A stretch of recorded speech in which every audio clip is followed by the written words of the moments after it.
So जसा तो गेला त्यानंतर सुदर्शन आला, जे की ऑब्व्हियसली खूप कॉन्ट्रोवर्शियल डिसिजन होतं, कारण त्यांनी करुण नायरला प्रॉमिस करून बसवलं, प्लस ईश्वरन बसलाय त्याला त्यांनी बसवलंच परत.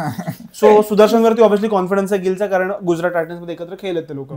सो सुदर्शनला आणलं आणि काल सुदर्शन खरंच खूप चांगला खेळला. सुरुवातीला पुन्हा थोडा हे दिसत होता की डायसी दिसत होता, पण त्याने चांगली बिल्ड केली आणि खूप कंट्रोल्ड खेळला आणि पेस वाईज खूप चांगला खेळला तो. टेस्ट मॅचला साजेशी इनिंग खेळलाय तो प्रॉपर. आणि काल तू बघशील त्याला स्टार्ट पासून बेन स्टोक्सच्या बॉलिंगला आला. सो बेन स्टोक्सचा एक पॅटर्न राहिला बॉलिंगचा, की तो त्याच्या बॉलिंगला एक पॅटर्न आणतो, एक ट्रॅप आणतो, शॉर्ट बॉल. सो त्याने काल शॉर्ट बॉलचा ट्रॅप लावला होता. आणि काल मी बघत होतो की जसं की कमेंट्रीमध्ये पण लोक म्हणत होते की सुदर्शन खूप लवकर लेंथ पिक करतो.